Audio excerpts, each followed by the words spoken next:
नाला सोपारा के संतोष भवन क्षेत्र के वलईपाड़ा रोड पर इस वक्त खड़ा हूँ।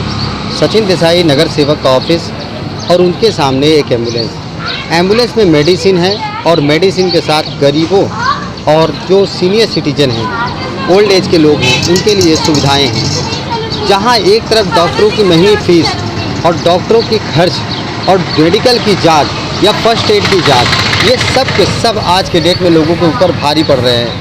यानी लॉकडाउन के लंबे अरसे के बाद भी अभी भी कारोबार पर कोई खास असर नहीं पड़ा है कि वो मंदी से प्रगति की तरफ बढ़े।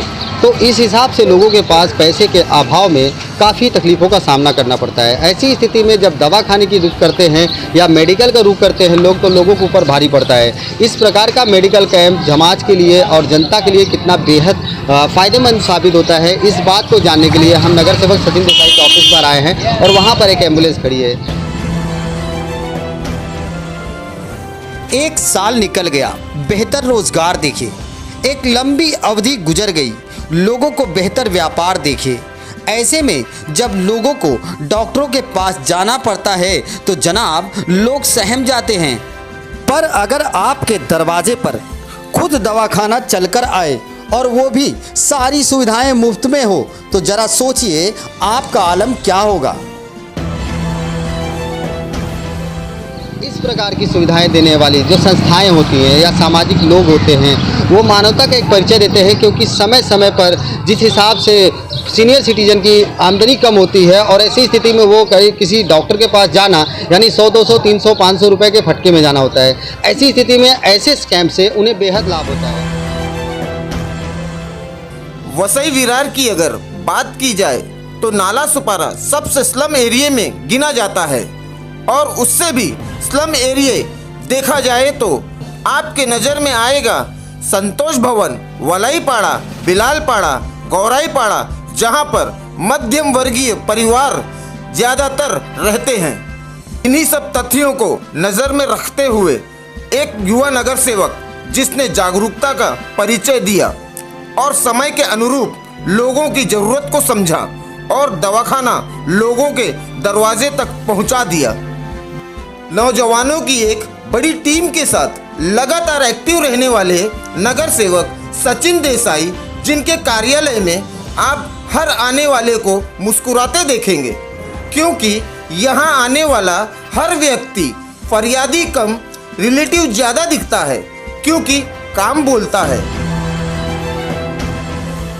स्लम एरिया के मायने में अगर गिना जाए तो वसई विरार क्षेत्र के अंदर नाला सोपारा सर्वप्रथम आता है, और इसके बाद अगर और भी स्लम एरिया की बात की जाए तो नाला सोपारा का संतोष भवन, वलईपाड़ा, गौराईपाड़ा, बिलालपाड़ा, ऐसे तमाम क्षेत्र हैं जहाँ पे पूरी की पूरी बड़ी आबादी जो है सीनियर सिटीजन और गरीब तबके के लोग रहते हैं। ऐसे में यहाँ पे सारी समस्याओं का निवारण कर पाना तो मुश्किल है, लेकिन कुछ ऐसी बड़ी समस्याएं होती हैं जिनका निवारण करना आवश्यक हो जाता है। इन्हीं में से लॉकडाउन के लंबे अरसे के बाद जब मार्केट खुला है और लोगों का बाहर निकलना हुआ है, तो महंगाई की मार झेलने वालों के लिए सबसे बड़ी मुसीबत तब बनती है जब किसी हॉस्पिटल के दरवाजे पर पहुंचते हैं या किसी दवाखाने के दरवाजे पर, क्योंकि डॉक्टरों की महंगी फीस, जांच के महंगे चार्ज और तमाम तरह के खर्च आ जाते हैं। ये है माजी नगर सेवक सचिन देसाई। पर इनके वार्ड के लोग किसी भी समय, चाहे ये नगर सेवक हो या ना हो, लेकिन इनके कार्यालय पर अपनी समस्या लेकर कभी भी धमक जाते हैं। और सिर्फ इनके ही वार्ड के नहीं, अगल बगल के वार्ड के लोग भी समस्याओं के समाधान हेतु पहुंचते रहते हैं। फर्स्ट एड के ही समय लोग लड़खड़ा जाते हैं। ऐसे में सीनियर सिटीजन के लिए कुछ दवाओं का व्यवस्था और साथ में जो है कि गरीब तबके के लोगों के लिए मेडिकल की व्यवस्था हुई है नाला सोपारा क्षेत्र के वलईपाड़ा रोड पर सचिन देसाई के ऑफिस पर। तो मैं उनके ऑफिस पर आया हूं और उनसे जानकारी लेंगे कि क्या व्यवस्था की गई है और आने वाले वक्त में क्या व्यवस्था की जाएगी।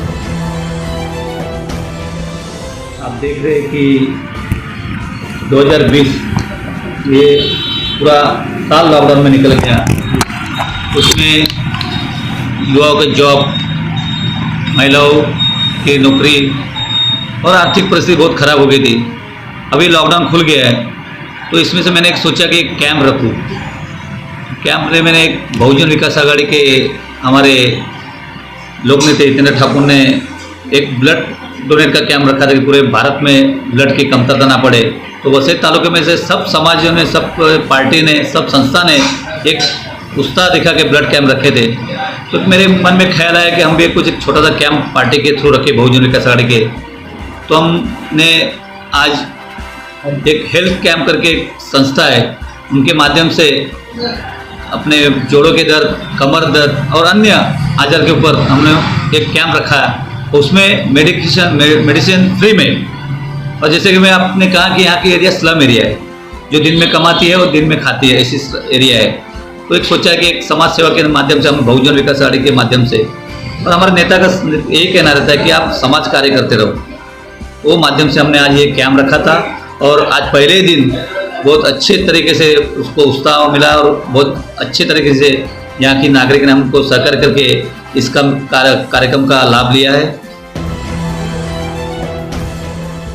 ये जो प्रोग्राम आपने रखा है, इसमें लगभग कितने लोगों ने लाभ उठाया होगा, और आपको आशा लगता है कि इस तरीके से क्या जो मेडिकल के लिए जो वैन आ रही है, इसमें लोगों को ज़्यादा फायदा हो रहा है, आपके क्षेत्र के लोगों को, और लोग इसका लाभ उठा रहे हैं? मैंने मेरे क्षेत्र के तरफ तक नहीं रखा है, ये हर क्षेत्र में इसका कल से प्रचार चालू हो जाने वाला है। आज पहला दिन था और बोल रहा अच्छी तरह से यहाँ कम से कम 80 आदमी लोग ने आज 1 घंटे में 80 आदमी लोग का यहाँ ट्रीटमेंट होकर उनको दवा पानी दिया है। और उसका रीज़न कल ये आने वाले दिनों में मालूम पड़ेगा। और हम लोग ने, हमारे कार्यकर्ता, युवा टीम, इन लोग के आजू बाजू के परिसर है, जैसे बिलाड़पाड़ा, धान्यूबाग, श्री राम नगर, संतोष भवन, ये परिसर में हम लोग जन जागृति करके हर मंगलवार को हम ये कैंप यहाँ रखने वाले हैं। और हर मंगलवार को यहाँ की सभी जनता को इसका लाभ लेना है। आपकी पार्टी की तरफ से मैं जानना चाहता हूँ, क्योंकि अभी चुनाव तो नहीं है और न ही कोई नगर सेवक है, न ही कोई इस वक्त जो है कि राजनीति का कारण है, लेकिन ऐसे समय पे भी ऐसे ऐसे कार्य करते रहते हैं, तो ये पार्टी की तरफ से तैयारी पूरी रहती है कि हमेशा सदैव तत्पर हो? हमारी पार्टी हर साल रेडी रहती है, ग्राउंड लेवल पे काम करती है। चुनाव आया इसलिए दिखाते नहीं, हम हर दिन कोई ना कोई कैंप हम लोग रखते रहते हैं। महाराष्ट्र में कहाँ कैंप नहीं था, लेकिन हम लोगों ने ब्लड कैंप अपने वसई तालुके में हम लोग ने रखा था। इलेक्शन आया इसलिए ये कैंप रखना ऐसा नहीं, हमारा ब्लड कैंप रहता है, मेडिकल कैंप रहते हैं। हर महीने में एक ना कुछ हर वार्ड में, हर एरिया में हमारे कार्यकर्ता हमारे नेता के आदेश से कुछ ना कुछ काम करते रहते हैं। मैं आपके वार्ड के बारे में जानना चाहता हूं, क्योंकि काफ़ी पिछड़ा हुआ एरिया था और काफ़ी काम हुए हैं, इसका श्रेय किसको जाता है? ये हमारे श्री लोकनेता हितेंद्र ठाकुर, प्रथम महापौर राजीव जी पाटिल, प्रथम महिला महापौर प्रवीणा ठाकुर, और हमारे युवाओं के प्रेरणा स्थान आमदार सतीश ठाकुर, इनके अथक प्रयत्न से ये यहाँ का श्रेय पूरा उनको ही जा रहा है। आगे की क्या तैयारी है कि अगर आपके वार्ड में और कौन कौन सी चीज़ों की कमी है जिसकी तैयारी आप कर रहे हैं, मतलब कुछ होना चाहिए जो चीज़ आप प्राथमिकता देंगे कि आपके वार्ड में हो? नहीं, हमारे वार्ड में पहले पानी का और लाइट का समस्या था। आज ये 5 साल में पूरी समस्या दूर हुई है। थोड़ी समस्या है, वो भी हमारे आने वाले काल में हमारे पार्टी के नेतृत्व में, हमारे लोकनेता हितेंद्र ठाकुर के नेतृत्व में पूर्ण हो जाएगी। धन्यवाद। नमस्कार, आप देख रहे हैं इनकलाब द फायर। मैं उमेश चांसरंडेकर लेकर आया हूं आपके मन की बात, सच्ची बात, आपके दिल की बात, सच्ची बात, सच्ची बात, सच्ची बात। देखना ना भूलिए, सच्ची बात।